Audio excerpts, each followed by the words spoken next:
Welcome to Chapter 4, Part 4. I'm going to speed really quickly through a bunch of demos here for your benefit. So take a look at the bottom left-hand corner. I want you to read the color, not the word, as fast as you can. Try to get through the list. Stop when you come back to it. You'll probably recognize that it's really hard. You get about halfway through the list and you can't help but read the word.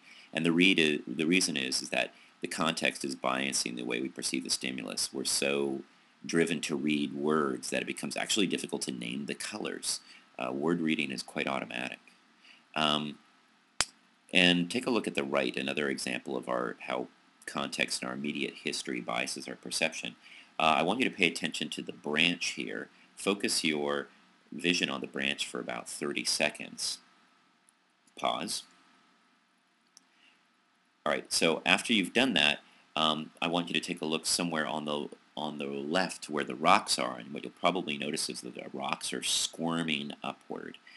And it just shows you that you have motion detectors in your brain that are selective for motion, and by biasing them, by showing downward motion, we can alter the way you perceive other objects. And just the general idea of this demo is that context effects can happen in time. So what you just experienced has an immediate impact on what you will experience in the future.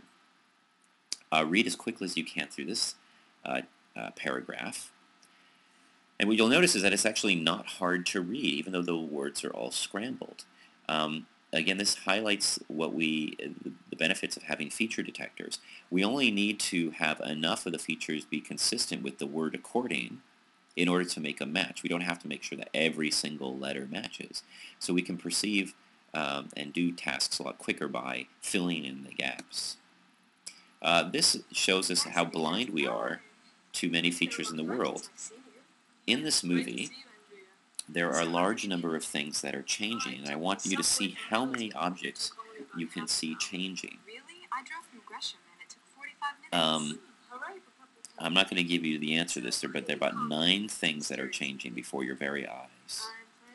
And the point of this movie is to show that we're not paying attention to all the details in a scene. We take what we can that's available in the image, and we take that whatever we can use from that image, and we use that to fill in the blanks and create a perception out of that.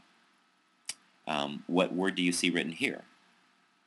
Most of you probably say, oh, I see the word word or work, but neither of those are really consistent with what we probably should be experiencing, which is W-O-R, and then probably this is another R, right? But again, actually, this is all just perception. There is no image here that's being completed. We're filling in the blanks. This is the idea of the word superiority effect, that processing is enhanced for words or things that are consistent with our visual experience. We want this to be a word instead of just a bunch of lines. So I want you to fill in the blank. When I say the sentence, complete the sentence. I live on the east. She doesn't like it more. She likes it the... You could say I'm the best, but I don't mean to. What do you put in the toaster?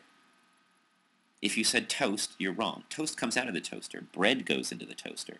But this demo shows you that it's semantic priming. By creating a whole string of words that rhyme with toast, I've primed your brain to try and come up with the word toast, even though the correct answer to the question is bread. Again, a recent experience biases your perception.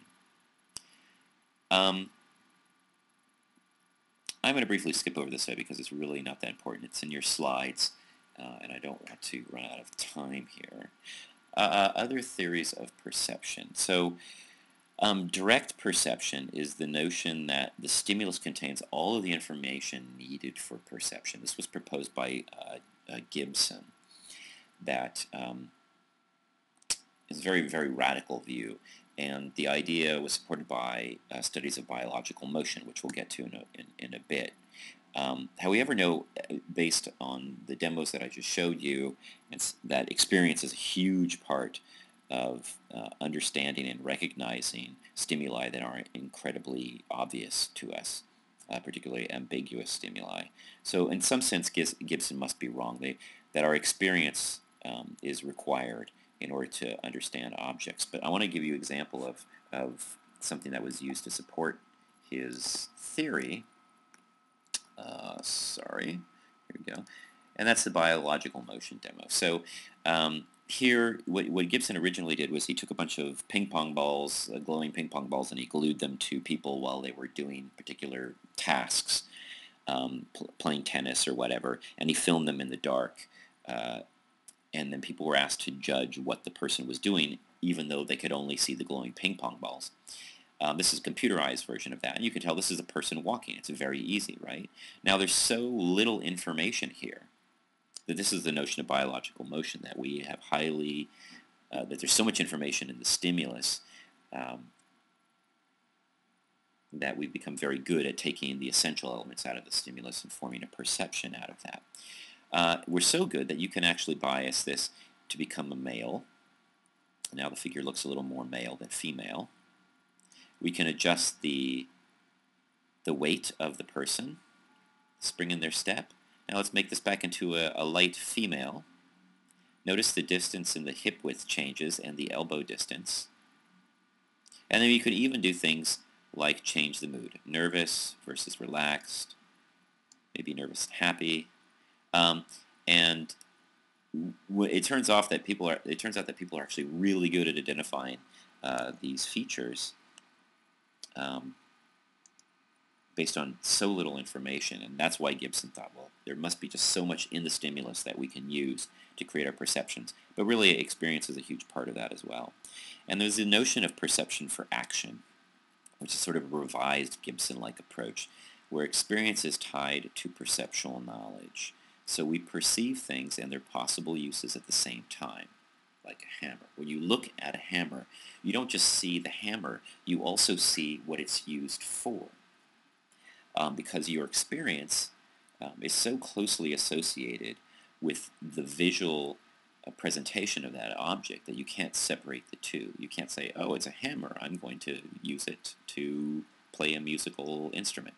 No, you use it to hammer heavy things, nails and so on and so forth. So our preconceived notions about a stimulus may occur because the stimulus provides information about what an object is. I mean, just the mere image of it provides you with an idea about what it's going to be used for. Maybe that is the time. I will go back to, I believe, sorry, let's find it. Based on the, okay, no, again, I'm going to skip. So I'll mention it briefly that in the Gibsonian support for that Gibson-like model, here we go. There we are. Sorry for the thing. I hope it didn't cause you a stroke or anything. That if you showed somebody a picture of a hammer or objects that are involved in actions or motion, that different parts of the brain actually light up than when you show them something stationary like a fire hydrant or a street sign, things that don't do anything. So it's quite clear that the brain is really identifying the role of these objects even upon its visual presentation. So Gibson's idea is not too far-fetched. There is a lot of information in the visual image. However, we get that information based on our prior experience. A child doesn't know what a hammer is until it's taught how to use one, and so that brain, the perception and the notion of a very rich visual stimulus isn't developed until we've had a lot of experience with something. I want to show you a couple disorders of object perception to show you how things can go wrong. This is an underside view of your brain, and there's a particular area called the fusiform face area, which is highly involved in recognizing faces. People who have damage to this area won't be able to see the face in this painting. They'll only see flowers and vegetables. Conversely, there's a type of damage to the brain where people would only be able to see the face and not see the individual objects that make up the face. So prosopagnosia is a disorder where you can't identify faces. And that involves the FFA. Associative visual agnosia is a disorder where people have problems reproducing or identifying objects. So here we gave a patient a picture of an anchor, and when the anchor was still present and they could look at it, they were able to reproduce that anchor pretty accurately. This is their drawing of the original model. And then when you took away the model and you asked them to reproduce it from memory, these are the two drawings that you get. They're terrible at it. They don't seem to be able to make that association between the concept of what an anchor is and what it looks like, or maybe the word anchor, and the ability to recreate that in a visual way. So there's some type of object recognition damage going on. And there's ideas that it might be related to language, somehow the relationship between the concept and the word anchor is broken between that and the object recognition parts of the brain. Anyway, that wraps it up. Thanks for your attention.